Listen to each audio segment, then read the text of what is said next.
the economy will average 3.5% growth and create a total of 25 million new jobs. Donald Trump laying out his pro-growth economic agenda, promising to create 25 million new jobs. We'll check with Anthony Scaramucci and Stephen Moore.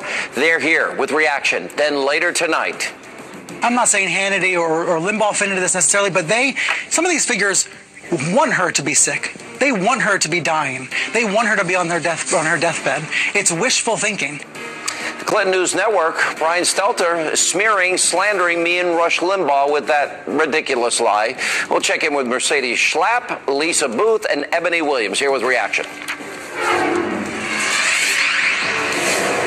Hannity, Donald Trump, he outlined his economic policy agenda earlier today right here in New York City. Here are some of those highlights. It's time to establish a national goal of reaching 4% economic growth.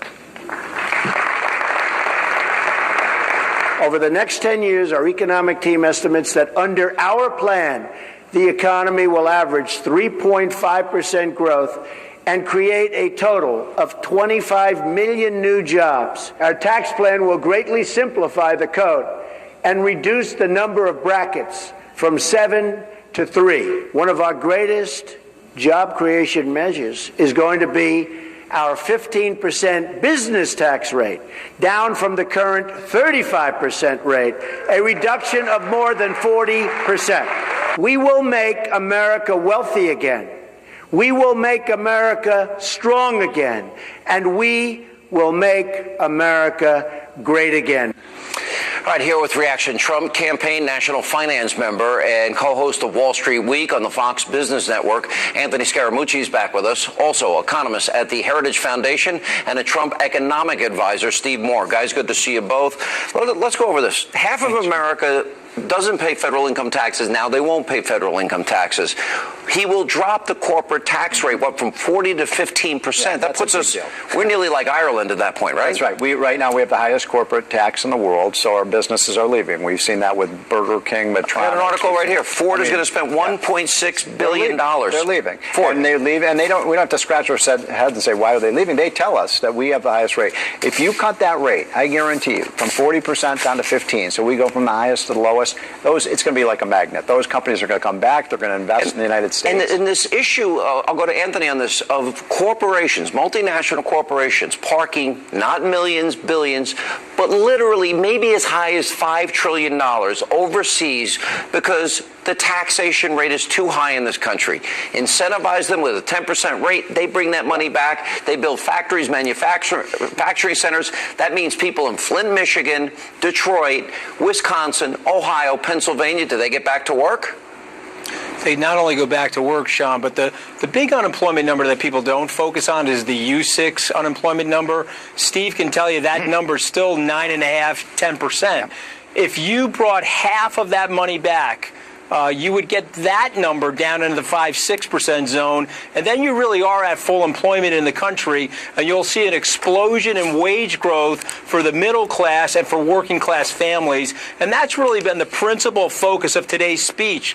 Let's work at the American government level for the middle class and working class families to help them create an aspirational society. I'm a broken record. The lowest labor participation rate since the 70s, lowest home ownership rate in 51 years, worst recovery since the 40s. There was another big one today. I mean, this week, the Census Bureau came out with their income and poverty statistics. I got them right here. There was a little bump up in income, but here's the interesting thing about that, and this is a miserable I got it right here. Business Insider had it. The average income for the middle-class family, working-class families in America today is lower today than it was in 2000. Well, they had a 41. This has been no recovery at all. And I mean, Hillary's running around the country saying everything's wonderful. We have 12 million more people on food stamps. We have 8 million more in poverty. Still 42.5 million people in poverty. This is no recovery. So where are the conservatives on this? Where are the people that say they're conservative? You know, Sean, this is Reagan to me. Yeah, it is. Look, we're going to cut taxes. Reagan did that. We're going to get rid of regulations. Reagan did that.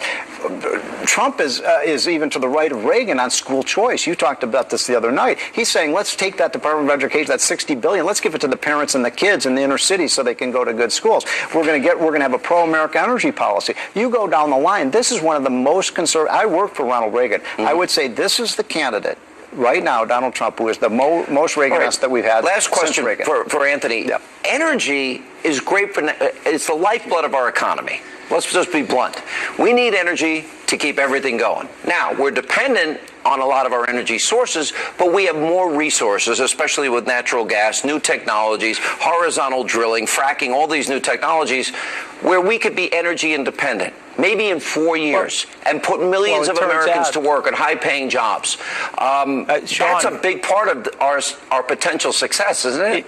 It's not only that, Sean. I mean, it turns out that we are actually Saudi Arabia. Imagine that 40 years ago when we were talking about peak oil. So we are actually a net exporter of energy in 3 to 5 years. And what Mr. Trump is saying is we can convert that into revenues, which will not only grow GDP, but help us pay down the deficit. And so that's a brilliant part of the strategy. So Western Europe, dependent on Ukraine and Vladimir Putin, if he turns off the spigot, they're in the dire straits.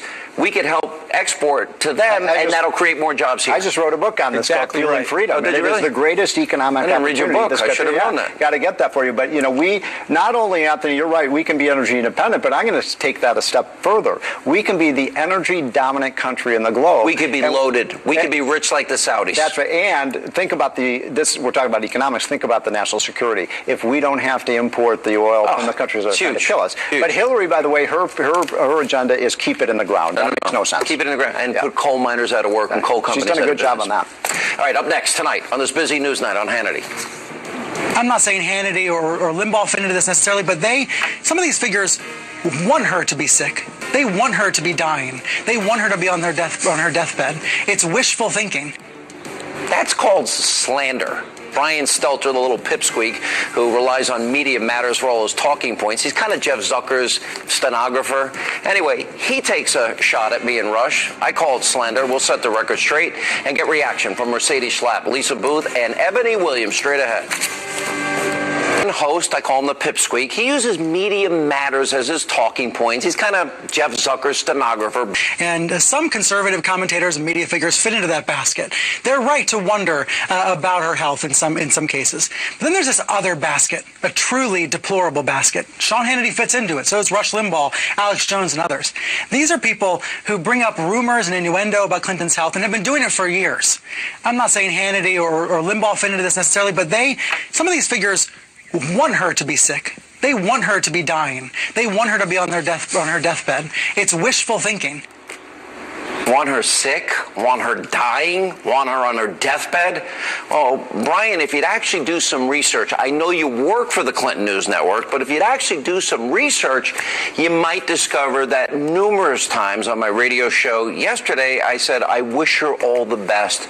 We only wish the best, even though we have political differences. So what you did is a lie, a smear, a slander, basically a typical CNN day.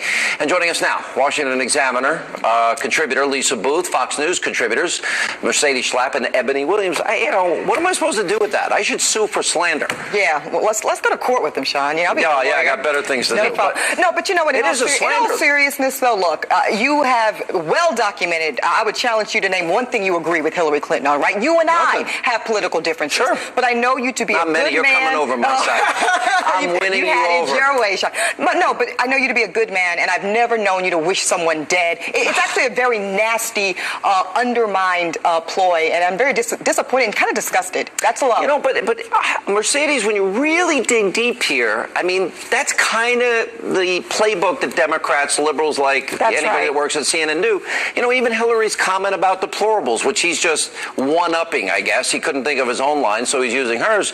But, it's followed by these are people that will never change, irredeemable, that they're racist, sexist, homophobic, xenophobic, Islamophobic. That is the narrative Democrats use every campaign, and it is a slander.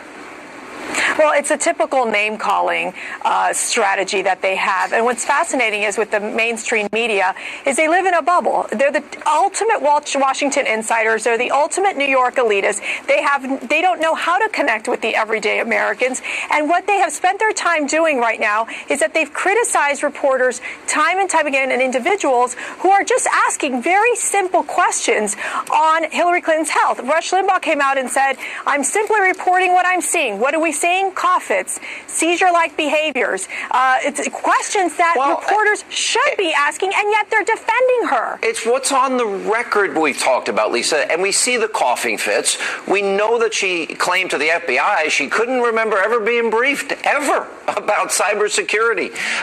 We know that she had deep vein thrombosis. We know now she has pneumonia. We saw her collapse.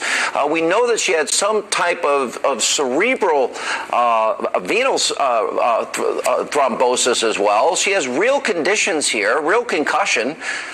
Is it so unfair to ask doctors what they think about what's on the record? Because that's all I did, and he called that a conspiracy theory.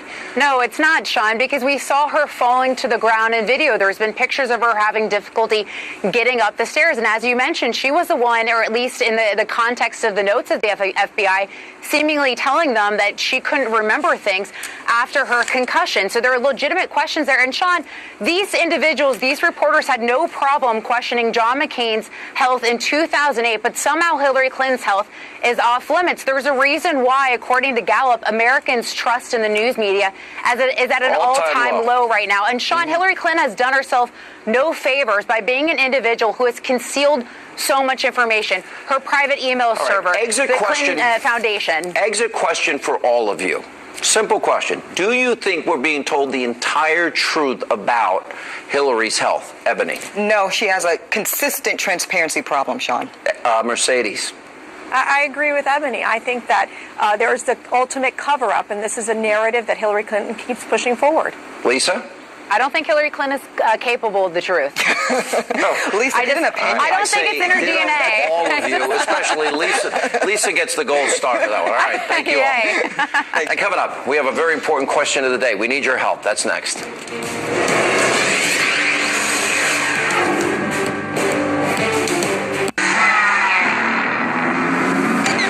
When a pedigree of power, near perfect balance, razor-sharp precision, and head-turning style run in the family becomes a dynasty.